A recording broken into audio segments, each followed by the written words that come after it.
연구하는 입장에 있어서의 문제점들이 보여졌는데 그 내용을 잠시 오늘 소개를 해드리려고 합니다.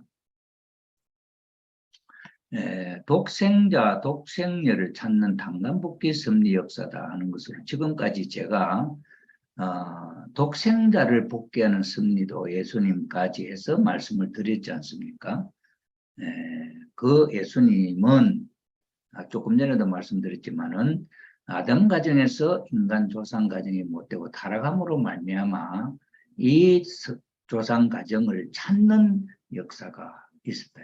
그게 노아로부터 아브람, 그 다음에는 아브람 가정의 이삭, 야곱을 거쳐서 이 쭉 흘러오는 이것이 장자권 복귀라고 하는 것으로서 나타났고, 그래서 베레스의 혈통 가운데서 하나님의 아들 예수님이 메시아가 오신다 하는 내용이었죠. 그 메시아로 나타난 분이 예수님이었지 않습니까? 그러니 이 예수님은 이러한 혈통복귀의 배경을 갖고 계시는 분이었다 이 말이에요. 이게 이분이 독생자였다 이 말이죠.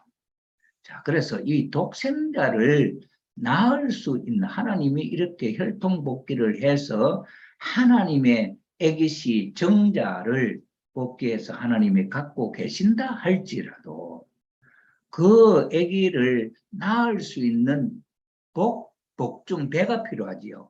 터전이, 밭이. 그래서 그 밭이 누구였느냐 할 때 요셉과 약혼한 마리아였다 이 말이죠.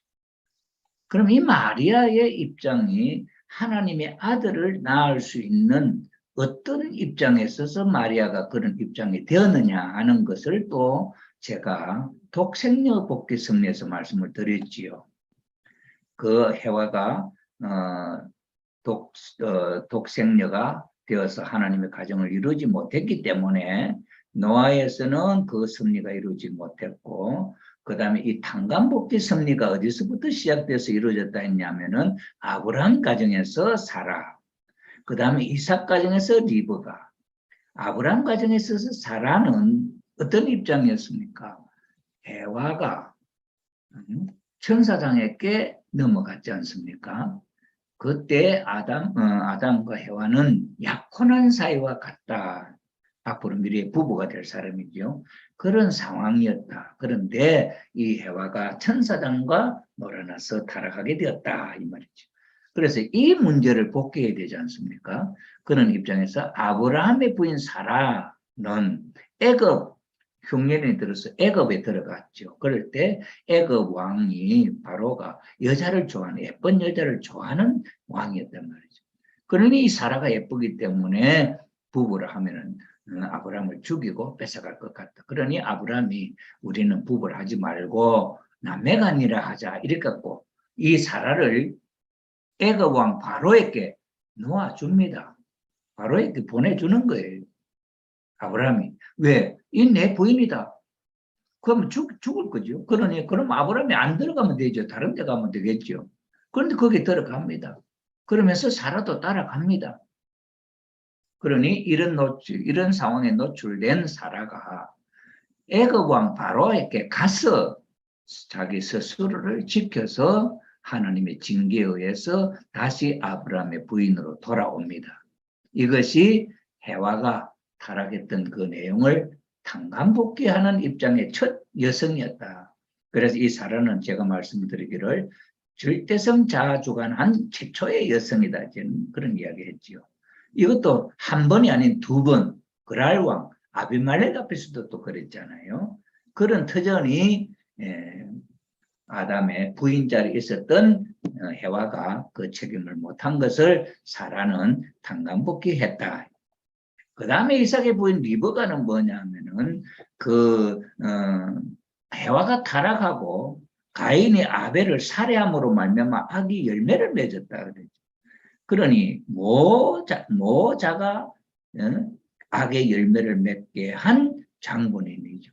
그리고 이걸 당간복귀하려면은 모자가 선으로 복귀하는 섭리의 모델이 필요하죠. 그래서 이삭의 부인 리브가가 그 아들 야곱이 아버지, 자기 남편으로부터 장자의 축복을 받는 그 자리를 돕는 역할을 해요. 그래서 야곱이 그걸 성사시키지 않습니까?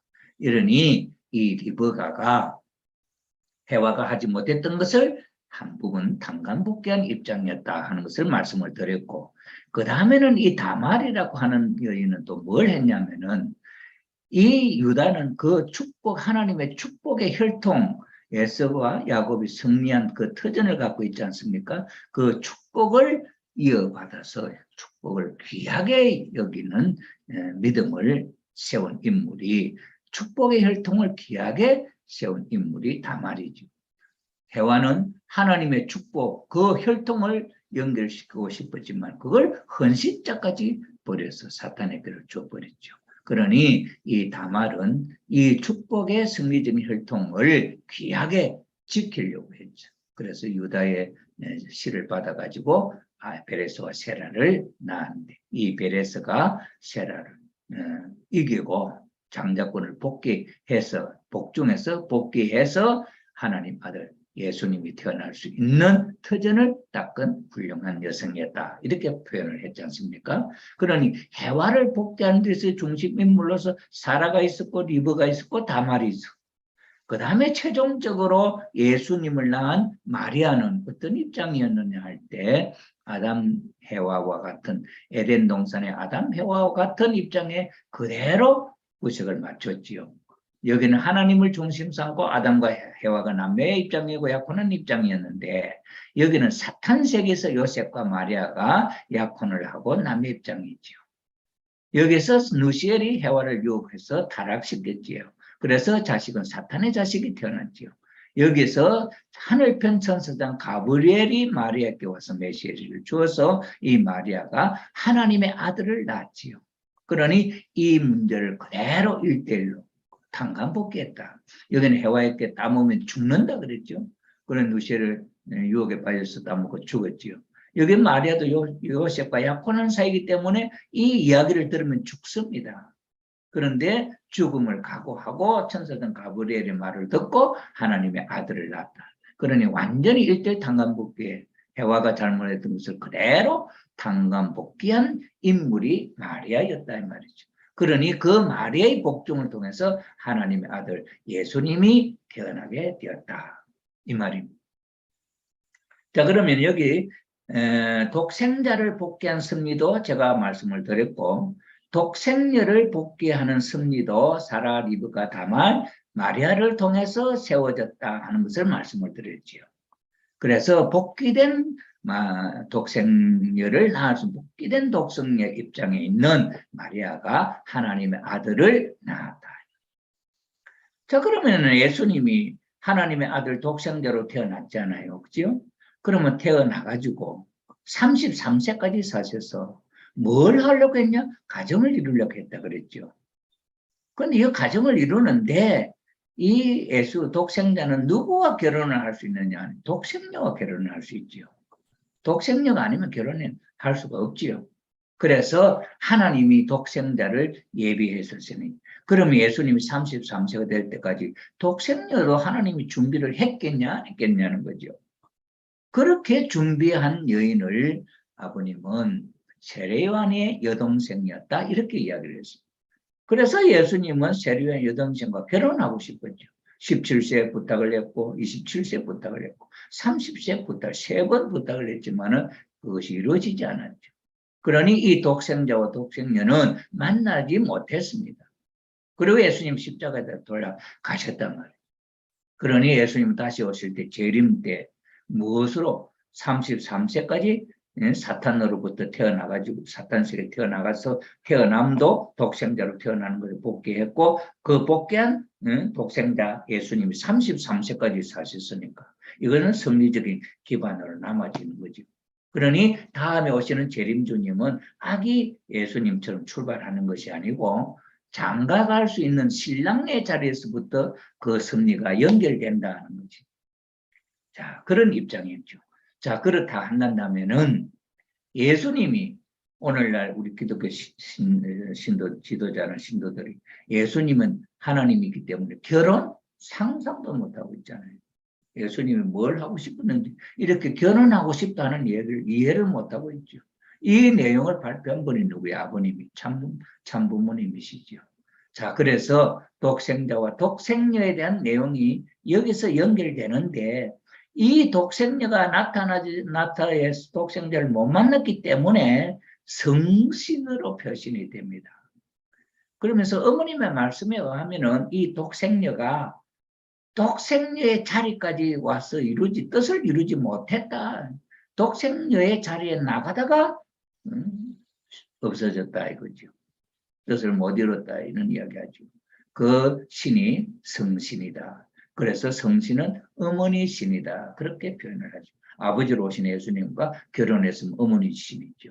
그래서 하나님을 중심 삼고 이렇게 가정을 이루어야 했던 내용이 있다 이거죠. 그러면 이러한 터전 위에 2000년이 지난 오늘 참 아버님과 참 어머님, 재림주, 독생녀로 이렇게 만난다 하는 데 대해서 문제가 생기고 있습니다. 이 내용을 다시 한번 보도록 하겠습니다. 이 도표는 김진춘 위원장이 우리들에게 지도자들에게 설명한 내용입니다. 여기서 보면 예수님 한번 보죠. 예수님 성탄이죠. 예수님 성탄이야 독생자로서 태어나셨다. 그런 예수님은 태어날 때 탄생 조건이 마리아가 있어야 되고 하는 그런 조건이 있었지 않았습니까? 그런 조건을 통해서 태어나셨기 때문에 재림주 아버님, 재림주님은 이러한 기반을 상속받아서 그 상속받은 자리에서 출발한다. 이런 이야기하죠. 그러면은 아버님의 재림주 아버님은 이런 모든 섭리는 예수님 때 닦아서 복귀했기 때문에 이런 것이 필요가 없고 그러면서 원리는 찾아서 원리 선포를 하고 규명을 하고 그러나 복귀 노정은 필요 없고 탄생 조건도 필요 없다. 이래 하고 그래서 요 16세 때 예수님을 만나서 재림주의 사명을 예수님의 개성을 하는 것이 재림이다. 이렇게 이야기를 해요. 메시아의 사명을 그 다음에 개성했다. 탄생 조건은 필요 없고 개성 완성 기준은 이제 딱 올라가는 것이고 그렇죠. 자, 이래서 성원을 준비를 합니다. 제1축복 복귀는 원리적 길. 아니, 복귀 섭리의 길이 아니고 원리적 길을 발박한다. 이렇게 이야기했죠. 이것은 개성 준비 기간이었고 여기서 개성을 해서 여기서 성원식을 여기서 했다. 여기 재림노전이다. 이렇게 이야기를 했습니다.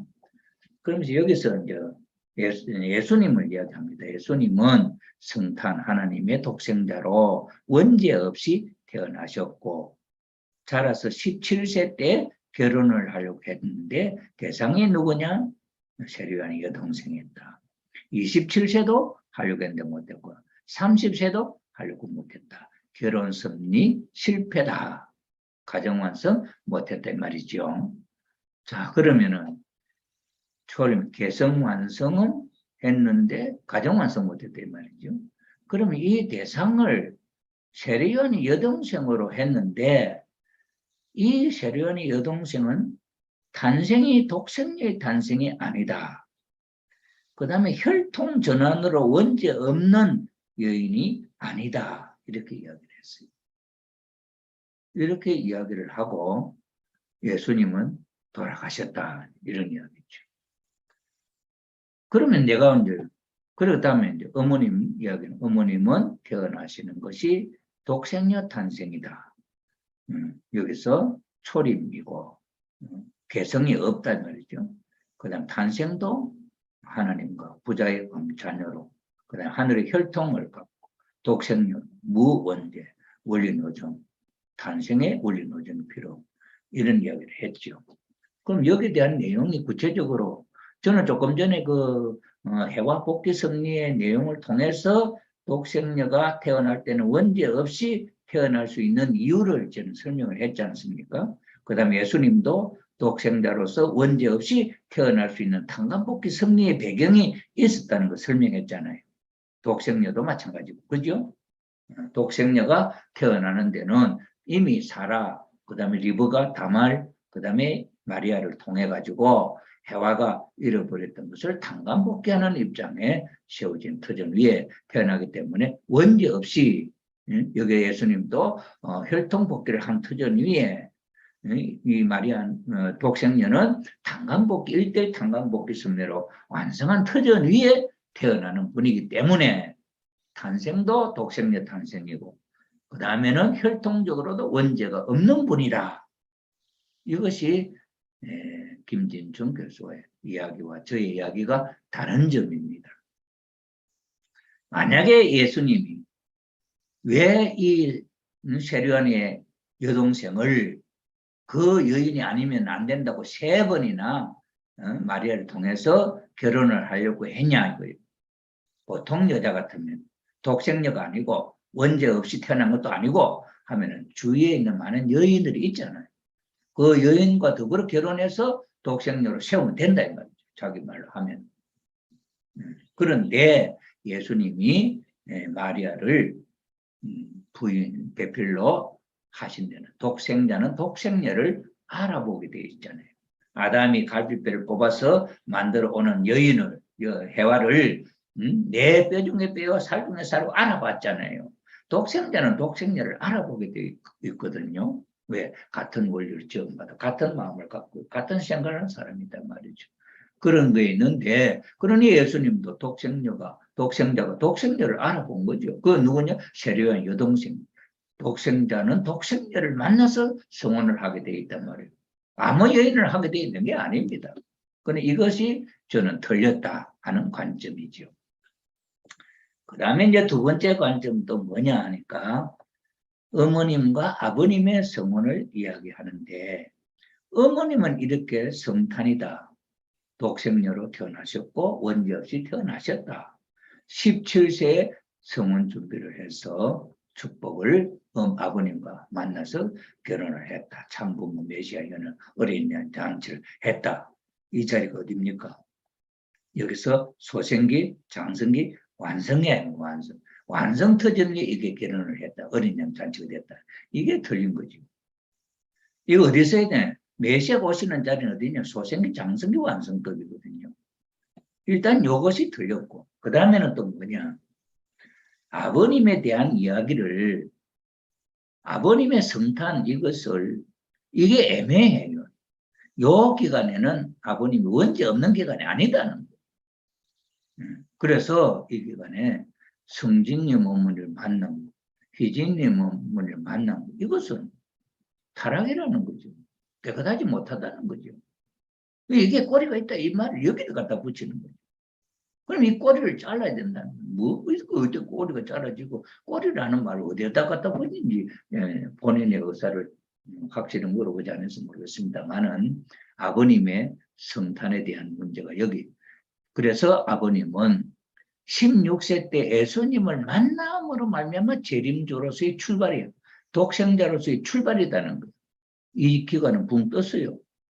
이런 복귀 섭리가 있나는 거죠. 그래서 제가 하는 이야기는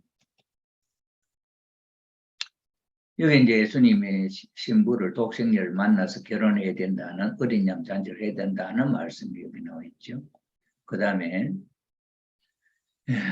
여기 이제 예수 여기 말씀 어머님 말씀 보면은 59년도 말씀 예수가 독생자를 하였으니 하나님은 그 앞에 독생녀도 보내셨을 것입니다.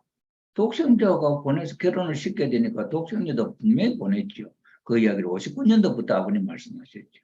그 다음에 참 어머님 말씀에도 예수 그리스도를 탄생하기까지 얼마나 힘들나, 이게 탄감 뽑기가 힘들었다 이 말이죠. 독생자 예수 그리스도가 그렇다면 창조가 그렇지 않은데 독생자만 탄생시켰겠나? 예수님 독생자만 탄생시켜 33세까지 살도록 했겠냐? 그 뜻이 결혼하는 것인데, 그러니 그 자리에 독생녀의 자리가 있었다는 얘기. 그리고 여기 이때 예수님 33세 됐을 때 독생녀도 있었다는 이야기다 이 말이에요. 그렇기 때문에 참부모경에서 어느 정도 밝혔는지 모르지만 독생녀는 2000년 전 예수님 때 독생자가 탄생한 그 자리에 예수님 독생자를 33세 계시던 그 자리에 독생녀도 독생자가 탄생한 그 자리에 있었기 때문에 독생자도 있었기 때문에 사탄과는 관계없는 자리에서 출생하였다. 그러니 이미 그때 탄생에 모든 것을 극복해서 있었기 때문에 독생녀 출발하는 어머님은 그런 탄광복귀 섭리는 필요 없다는 게 아버님이 하나님이 언제든지 필요할 때 하나님이 아기씨를 심어서 독생자 탄생시킬 수 있는 섭리적인 모든 준비가 다 되었다는 그런 이야기죠. 그리고 어머님도 이 내용을 아시고 계시고 아버님도 아시고 계시다는 걸 우리가 알 수 있죠. 그럼 여기서 이제 제가 이야기하는 겁니다. 아담과 해와가 성장해 가다가 장성기 완성급에서 타락했잖아요. 그러면은 메시아는 어디에 오느냐? 타락한 인간이 이것을 복귀해서 탄광 복귀해서 장성기 완성급까지 그 터전을 복귀하면은 메시아가 와서 우리를 구원해 준다 하는 거 아니에요. 그럼 메시아는 이 자리에 오잖아요. 그래서 메시아는 오셔서 성원식을 통해서 요 기간을 거쳐서 올라가요. 아담과 해와가 거쳐 못 갔잖아요. 미완성, 이거는 거쳐가지 못했던 길이라. 그러니 참부모, 인류의 조상 오시는 분, 이 기간을 거쳐가야지요. 그러니 아버님, 어머님, 메시아로서 어린 양 잔치를 한다면은 이 자리에서 한다는 거지. 참부모 메시아에는 어린 양 잔치는 장성이 완성급에서 한다는 거죠. 그래서 참부모가 되셔가지고 타락한 인류도 여기서 구원하는 거죠. 그래서 참부모님과 함께 가서 완성된다는 거죠. 그래서 아버님, 어머님은 성원을 하시고 60년도 성원을 하시고 67년도, 7년 어디에 끝나고 78년도에 하나님의 1월 1일 하나님의 날을 선포하심으로 이 완성의 기준에 올라가셨잖아요. 자, 이것이 원리적인 길이잖아요. 그죠? 그래서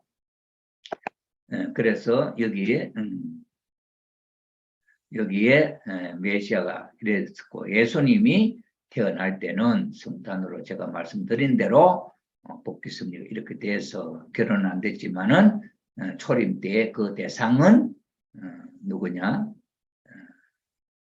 그 세리완의 여동생이었다 이 말이죠. 자, 그래서 자, 요거 이제 그 다음에 참 아버님 성탄은 태어나실 때부터 아버님은 성탄이다. 원죄 없이 태어나시고 어머님도 성탄이시고 원죄 없이 태어나시고 성장해 가면서 16세 때 그럼 예수님을 만나는 건 뭐냐? 예수님이 당신의 뜻을 못 이뤘을 때 재림이라는 것은 당신의 뜻을 못 이뤘을 때 이 지상에 있는 성도가 자기와 같은 형의 인물로서 이를 성사시킬 수 있는 가능성이 있는 사람에게 내려와서 협조를 해서 부탁을 하지요. 이게 다 이런 데 와서 부탁을 하는 게 아니고 가능성이 있는 사람에게 내려와 가지고 그 부탁을 하게 되죠. 그러니 아버님은 태어나면서부터 독생자 태어나셔서 모든 인류를 구원하겠다는 큰 뜻을 품고 성장하고 계시는 아버님에게 영적으로 나타나서 부탁을 하면 자기 뜻을 이루지 못한 것을 대신 이루어달라고 부탁하는 거죠. 그걸 첫 번은 거절했지만 아버님이 받아들이잖아요. 받아들여서 성장하는 거죠. 그때 이제 40세가 되셨는데 그러면은 그 전에 이제 성진이 뭐 지나고 결혼을 하고 했잖아요. 그런데 그거는 성원이 아니죠. 성원식이 아니죠. 그 다음에 희진이 어머니 만났지만 그것도 성원이 아니지요. 그런데 왜 한학자 어머님과 만나서 이 두 분의 만남을 성원식이라고 하고 어린 양 잔치라고 하느냐는 거죠. 아버님이 16세, 17세에 나타나셨던 어머님을 만났을 때 하늘 부모님한테 하늘 부모님 한 학자를 한국에 보내주심을 감사합니다고 3번이나 하늘 앞에 감사 기도를 드렸잖아요. 그건 왜 그래요? 일반 여인이라서요. 우리가 지금 이제 우리 여기 김영희 회장님이 하는 말씀 속에는 아버님은 성탄이다 이거는 그대로 이제 맞게 이야기합니다. 그런데 어머님은 성탄이 아니다. 어머님은 왜 뜻이 그런 이야기가 없다. 독생자를 하는 이야기도 없고 그런 뭐 어떠냐. 절대신앙, 절대사랑, 절대복종할 수 있는 여인을 만나서 결혼하면은 어머님이 된다는 거. 이런 섭리 이야기예요. 그러면은 무엇이 문제가 되느냐 하면은 우리 원리 강론에 보면 기독론에 중생론에 가면은 중생론에 가면은 타락한 인류를 죄를 갖고 있는 인류를 다시 낳아줄 부모는 이 지상에서는 없다는 거야. 죄 속에서는 오실 수가 없다. 죄 있는 부모가 죄 있는 자식을 하늘 자식을 못 낳는다. 그럼 어떻게 하늘로부터 와야 된다는 거야. 죄와는 상관없이 하늘로부터 독생자 오셔가지고 참부모가 되셔가지고 우리를 구원해 줄 수 있다는 거야. 이게 원리에서 표현하는 참부모님, 어린 양 잔치와 독생에 대한 이야기입니다. 그렇기 때문에 아버님도 혈통복귀를 통해서 태어난 예수님의 사명을 이어받은 아버님으로서 성탄도 문제없이 독생자로 성탄해요. 어머님도 그 해와 복귀 섭리에 있어서 사라와 리브가와 다말과 그 다음에 마리아를 통해서 탄감복귀한 그 터전에서 예수님 때 태어나셔서 그 독생녀의 길을 가다가 못 간 그 승리적인 터전이 있기 때문에 그 출생은 필요가 없다는. 그러니 어머님도 하나님이 필요한 시대에 언제든지 독생녀의 씨를 심어서 성탄으로 문제없이 태어나시게 할 수 있는 것이다. 그래서 17세가 되셨죠.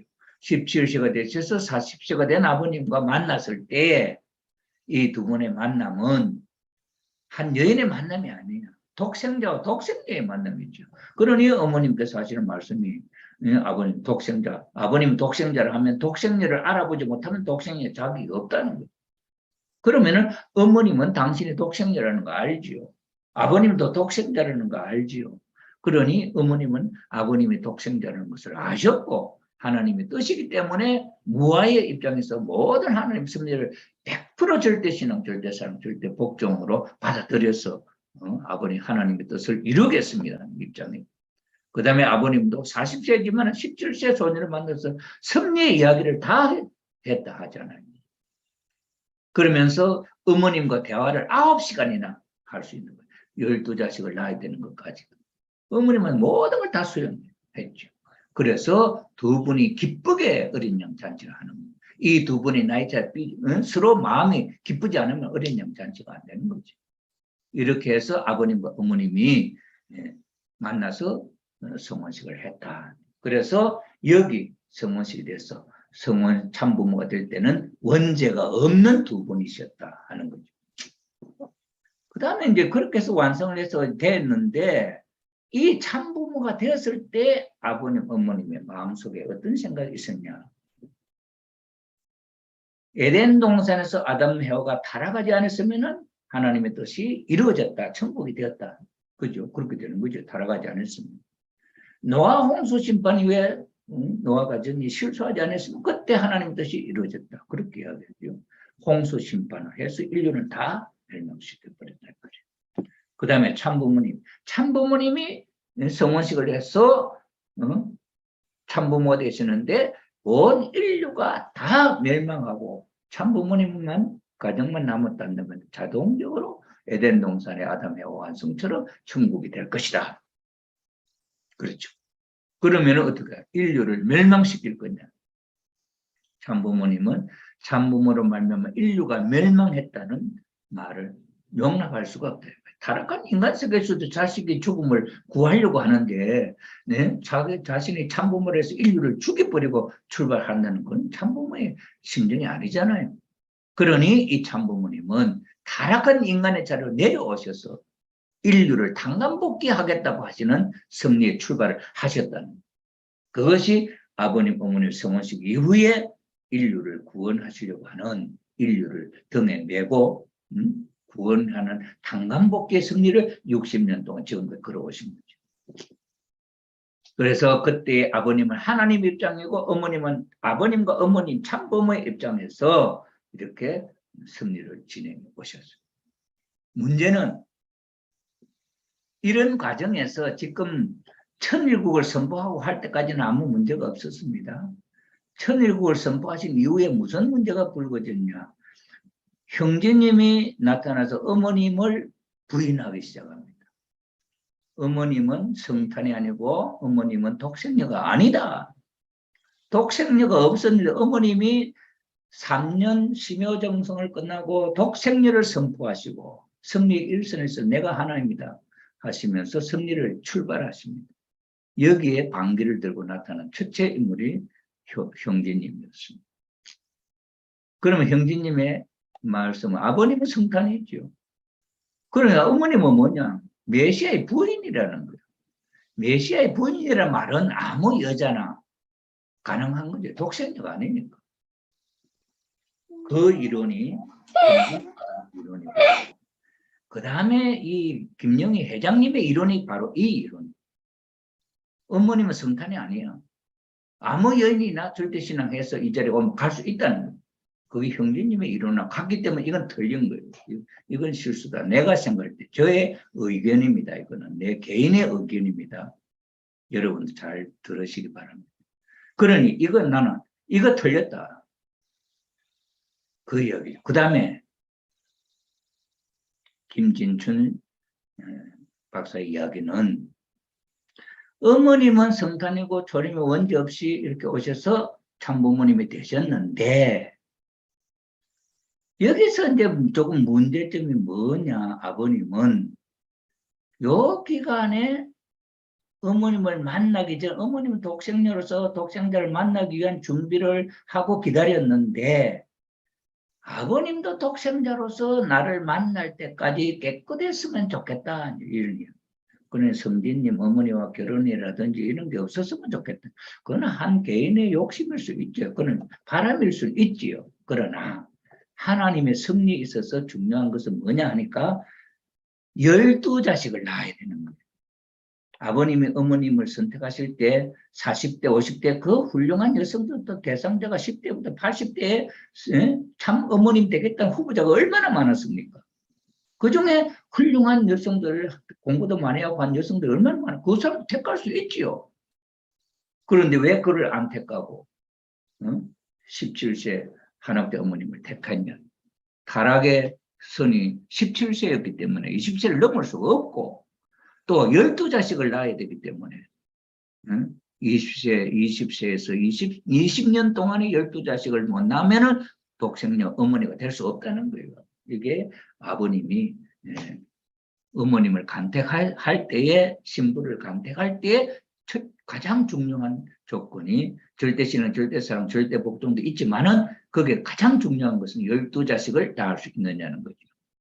마지막에 세 여인이 후보로 올라갔는데 두 분은 12자식을 낳을 수 있느냐 하는 데 대해서 못 낳는다. 탈락이 되죠. 어머님은 낳을 수 있다. 낳는다 했죠. 근데 어머님은 12자식을 낳기 위해서 얼마나 애썼습니까? 마지막에는 4자식을 낳을 때 수술을 해서 낳았잖아요. 그 수술은 최대한 2번밖에 못 한다고. 죽을 수도 있다는 거예요. 그러니 못 낳는 거죠. 그러니 어머님이 다음에 또 아기 가지면 죽는다고 생각하면 뭐 안 가질 수도 있잖아요. 그런데 어머님은 죽어도 아버님과 약속했던 12자식을 낳는다는 것을 실천해야 된다. 수술을 4번 해서까지 13자식을 낳았잖아요. 그래서 어머님이 12자식을 낳은 성공적인 어머님이죠. 그러니 어머님 말씀에 나는 통일교회 다른 거 아무것도 안 해도 12자식을 낳은 것만 해도 기여했다. 이런 말씀을 하시죠. 그런데 아버님 입장에서는, 하나님 입장에서는 보십시오. 어떻게 하겠냐. 만약에 12자식을 못 낳으면 어떡하고요? 다른 여인을 통해서 낳아야 되잖아요. 그 모델 로직이 어디 있습니까? 야곱 로직이거든. 야곱이 레아와 라헬과 결혼하려고 했는데 레아가 외삼촌에 뭐라고 해서 레아와 결혼하고 라헬 결혼했고 라헬하고는 아기를 못 낳잖아요. 레아가 아기를 넷이나 낳았어요. 그러니 라헬이 자기가 아기를 못 낳으니까 자기의 몸종을 빌라를 주고 아기를 낳게 하고 그 다음에 언니도 또 실바가 여의 또 종을 주어가지고 아기를 낳게 하고 네 여인을 통해서 12자식을 낳았잖아요. 12자식은 뭐 때문에 필요합니까? 노아로부터 아브라함까지 10대, 아브라함, 이삭, 야곱 12대 조상을 상대하는 그 조상을 일시에 탕감복귀하는 어느 한 12자식 가운데 어느 한 자식이라도 성공하면은 성공했다 하는 것을 횡적으로 탕감복귀하기 위한 조건이잖아요. 그리고 어머님이 12자식도 자식이 아니잖아요. 12조상을 상징하는 6천년 역사를 통해서 중심임을 세웠던 그 조상들을 상징하는 입장이죠. 그러니 그 자식이 아니고 조상을 대표하는 입장이니 가지각색의 형태가 나타날 수 있지요. 어머님, 아버님, 어머님 말씀을 부정할 수도 있고. 그러나 그 12 가운데 한 자녀만이라도 하나 성공하면은 아버님의 뜻은 완성되는 거죠. 그러니 아버님께서 성진님 어머니와 관계, 효진님 어머니와 관계, 그 다음에 육마리아라는 말이 형제님 다 찾아서 면담하셨다고 해요. 그 아무 복귀 승리를 위해, 우리를 위해서 아버님이, 우리의 축복, 우리의 삶을 위해서 아버님, 어머님, 그 단감복귀의 길을 가신 것이라고. 이런 이야기를 했잖아요. 이런 내용을 놓고 볼 때에 김진중 교수의 이 이야기도 틀린 것이다. 잘못된 해석이다. 그건 그 해석을 못해, 이거는. 그러니 제가 볼 때는 이거는 야곱 노정으로서 표현되기 때문에 만약에 어머님께서 12자식 못 낳을 때를 대비해서 자식을 성진님이나 희진님이나 필요하다. 그런데 어머님이 12자식을 낳았기 때문에 이 자녀들은 성진님이 이 아버님 과정에 첫 장남이잖아요. 그런데 장남이 아니다 말이에요. 누가? 효진님이 장남이잖아요. 그렇다면 이게 아니다는 걸 알려줘야 되잖아요. 그래서 성진님과 아버님이 극장에 가셨다는, 그 극장의 영화가 뭐냐면 장남인데 장남이 아니다는 내용의 사극이었다는 거죠. 그걸 한 번 보시고 두 번 보시고 세 번 보시고 보셨다는 거예요. 왜 그러냐? 그래, 성님 가만히 생각해보면 왜 아버님이 자꾸 이 같은 영화를 또 보고 또 보고 또 보고 하냐? 그 내용이 장남이 아니다는 얘기. 그래서 아버님이 또 가자니까 아버님 이제 안 가셔도 됩니다. 제가 아버님의 의중을 알았습니다. 내가 장남이 아니다는 것 아닙니까? 네? 이야기를 했다는 거예요. 그러니 아버님이 이 12자식을 낳은 어머님이 오직 참 독생녀 참 어머님으로서 아버님과 일녀가 세워줄 수 있다는. 만약에 어머님이 12자식을 못 낳고 11 낳았는데 하나를 못했다면 여인이 둘이 필요하잖아요. 그러면 참부모가 두 여자와 아버님이 된다는 거예요. 이거는 비원리잖아요. 어머님이 12자식을 낳았기 때문에 오직 독생녀로서 참 어머니 참부모님. 인류 역사 6천년의 모든 역사를 총탕감한 승리적인 기준에 세워질 수 있는 입장이다 하는 것을 우리가 알 수 있죠. 그 다음에 예수님하고 또 어떤 대화 가운데 이런 이야기가 나와요. 예수님은 초림이고 예수님은 그런 역사를 통해서 하나님의 독생자로 태어났고 아버님은 재림으로서 여기서 상속받았다. 그러면 예수님이 먼저냐 아버님이 먼저냐 누가 먼저냐. 상속받았다면 예수님이 먼저잖아요. 아버님은 상속받은 그 다음에 그 여기 두 번째 아니에요. 그러면 두 번째가 하늘나라의 참부모로서 예수님을 축복을 누가 했습니까? 아버님이 했습니까? 예수님이 아버님을 축복했습니까? 예수님이 아브라함보다 내가 먼저다 한 이야기를 뭐라고 설명합니까? 원리에서.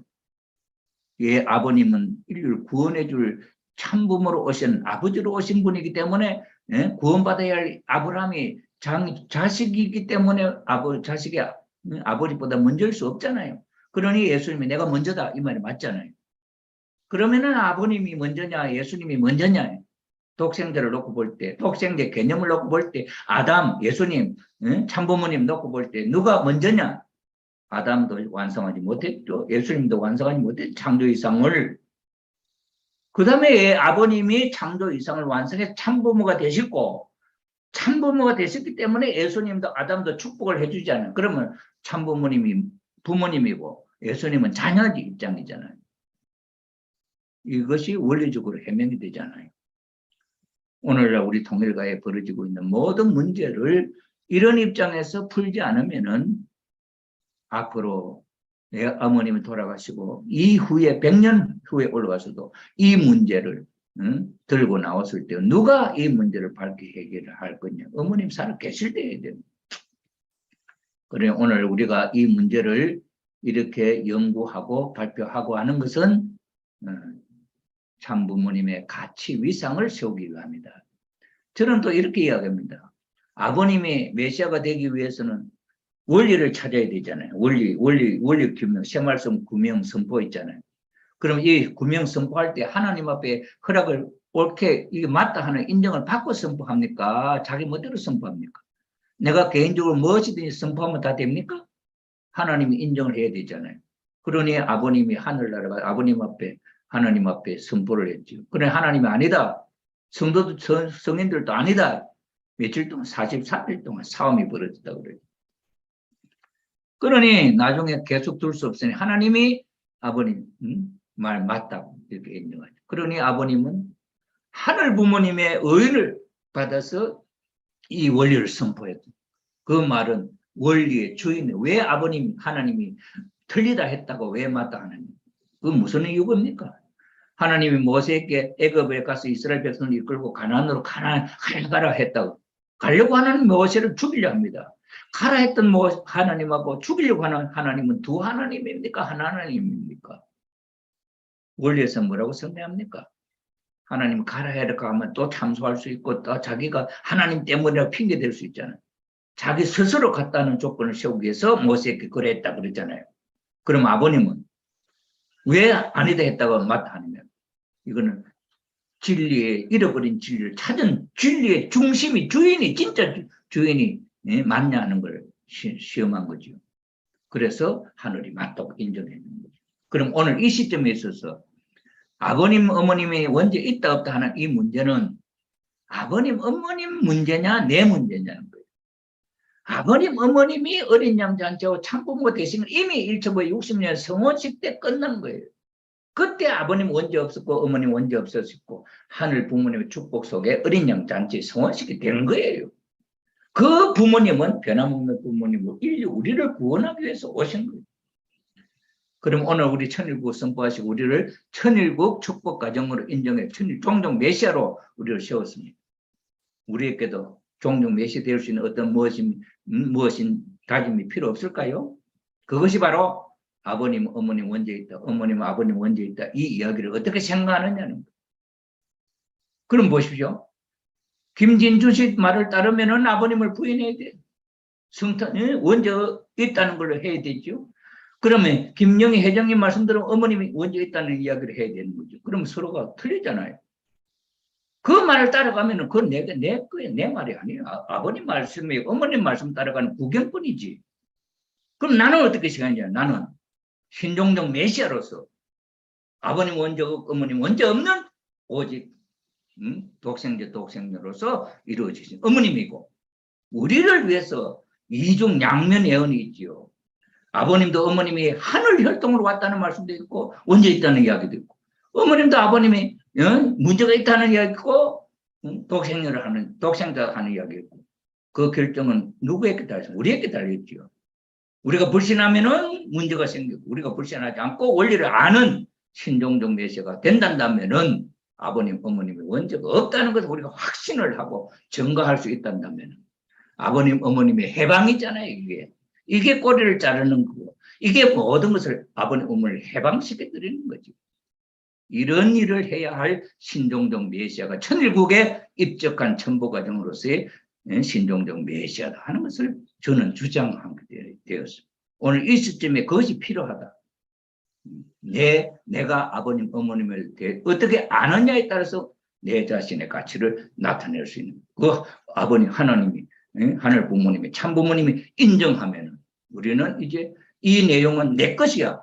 아버님 것이 아니야. 아버님이 있다 없다 그 문제 어머님과 문제 없는 이건 내 것으로서 하늘 앞에 인정받은 진리로서 우리가 사탄 앞에서는 마물 앞에서나 정말 확고부동한 신종적 메시아의 자격을 갖춘 하나의 훌륭한 아버님의 제2 자녀의 모습, 참부모의 모습으로 완성한 우리들이다. 이렇게 이야기할 수 있다고 저는 생각합니다. 오늘 이런 문제가 있게 된 것이 불행이지만 또 한편으로 생각하면 정말 우리를 가정연합의 신종적 메시아들을 정말로 참부모님과 더불어 하나 되게 하는 그런 시험이다 하는 것을 우리가 알 수 있습니다. 이 문제가 세워지면 현재적 문제도 형제적 문제도 모든 이단 문제도 다 비원리 문제도 다 해결할 수 있는 기준이다. 저는 그렇게 생각합니다. 오늘 이 자리에 참석하신 우리 식구님 여러분은 우리 여러분 식구님들도 이 문제를 놓고 한번 생각해 보십시오. 제가 설명하는 이 내용을 영상으로 올려드릴 테니까 한번 보시고 또 보시면서 이 문제에 대해서 원리적으로나 말씀을 놓거나 한번 분석을 하면서 생각해 보십시오. 이 문제는 우리가 깊이 있고 정립해야 할 문제고 해결해야 할 문제고 이거로 우리는 아버님 어머님이 해방받을 수 있다. 누가 기독교 기성교인이 말한다 할지라도 기성교에서는 어머님이 독생리를 선포함으로 말미암아 하데베 같은 선지자가 그 다음에는 은당과 같은 선지자가 노엘 존슨 같은 큰 선지자들이 어머님을 받아들이는 거지 독생녀로서. 그전에는 안 받아들였잖아요. 어머님이 독생리를 선포해서 기독교인 앞에 자 어머님을 참 어머님을 참부모의 완성한 승리한 어머님을 나타내시니까 그 역사 앞에 순종하고 나오는 거 아닙니까? 우리는 이것이 아버님 어머님을 해방시켜드리는 내용이다 하는 것을 이 시간에 우리 알아야 되겠다 이렇게 생각을 합니다. 오늘 제 이야기는 여기서 하도록 하겠습니다. 시간이 너무 촉박을 해서 더 자세한 내용을 말씀을 증거를 보여가면서 제가 이 이야기하는 내용이 이렇게 전부 다 그것을 증명할 수 있는 말씀들의 자료가 다 있습니다. 이걸 다시 혹시 의문이 있으면은 이 자료를 여러분들에게 제공할 수 있으니까 한번 보시고 또 이 영상을 들으시면서 참 어머님, 참 부모님에 대한 신앙을 확실하게 정립을 하시기를 부탁을 드립니다. 오늘 제 강의는 여기서 마치겠습니다. 감사합니다. 오늘 함께 해주신 우리 식구님들 감사합니다. 앞에 또 뭐 예수님에 대한 내가 왜 예수님 하나님 아들인가 하는 내용을 많은 시간 할애해서 1시간 동안 설명하고 한 30분 동안에 오늘 시점에서 문제되는 내용을 좀 소개를 했습니다만은 우리 식구님들, 우리 지도자 피스 매니저 여러분들이 이 문제를 정말 잘 이해를 하시면 좋겠다. 저는 그렇게 생각합니다. 이 문제 때문에 지금 이제 비원리 그룹이 생기고 많이 그렇게 되는데 이것만 정리되면은 저는 해결이 된다고 생각합니다. 오늘 저녁에 참 피곤하시고 바쁘신데도 참석해 주셔서 감사합니다. 또 다음 주일 말씀을 준비하도록 하겠습니다. 감사합니다. 혹시 이해가 안 되시는 분 있는 분 댓글로 저에게 알려주시고 제가 말씀 조금 드린 데 대해서 그 조금만 한 단문이라도 느낌을 올려주시면 감사하겠습니다. 고맙습니다. 예, 오늘 이 시간 펼답했습니다. 수고하셨습니다. 감사합니다. 감사합니다. 예, 고맙습니다. 사랑합니다. 수고하셨습니다. 예, 여러분이 오셨는데